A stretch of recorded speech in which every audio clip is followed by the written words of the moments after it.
ስማ ብሩ በጣም ያስፈልገኛል ሂድና ተቀበላት ኧረ እኔ ሼም ይዘኛል ምን ብዬ ነው የምጠይቃት ሂድ በቃ ዮናስ ነው ላከኝ በላት እሺ ማህደር ዮናስ እንዳለሽ ብሩ ላኪልኝ እንዴ ቆይ ይሄ ልጅ አላበዛውም እንዴ አንተስ ብትሆን የተባልከው ነው እንደምታስተጋባው ኧረ አይደለም ከሌለሽ ተይው በቃ ይሄንን ስጠው እንደ ወንድምና እንደ እህት መተሳሰብ ቀረ ወይ በለው እሺ ይቅርታ እሺ እሞ ብሩን ያላኩልህ ስላልሞላልኝ ነው በለው እሺ ሰው የለኝም በምድር ላይ አንቺ ነሽ ህይወቴ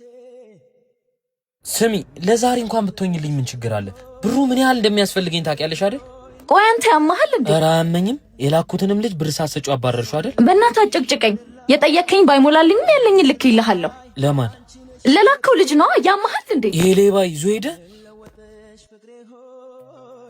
አንተ ሌባ ብሩ ምን ያህል እንደሚያስፈልገኝ ያወቅ ይዘጠፋለ ኧረ ሰርቄ አይደለም የሰጠችኝ አይሞላም ነበር ከራሴ ጨምሬ ላምጣል ብዬ ነው ይቅርታ ያለ ስም ሰጠው አይደል ችግር የለም ያለህበት ሁኔታ እንደሆነ ይገባኛል ደግሞ ሰጪ እጆች የተባረኩ ናቸው እግዚአብሔር ሀብትን ለሀብታሞች የሚሰጠው ከነሱ የሚያንሱትን እንዲያስተናግዱበት ነው ጠቢቡ ሰለሞን ለድሃ ቸርነትን የሚያደርግ ለእግዚአብሔር ያበድራል በጎነቱ መልሶ ይከፍለዋል ይላል እኛስ በተሰጠን ጸጋ ምን እያደረግንበት ነው በሙታን ሳማር ቅዱስ ሚካኤል አንድነት ገዳም ያሉ አባቶች ዛሬም ወቅቱን ጠብቆ በሚፈራረቅ ፀሐይና ብርድ እየተሰቃዩ ይገኛሉ ለማገዝ በንግድ ባንክ 1044 25 98 390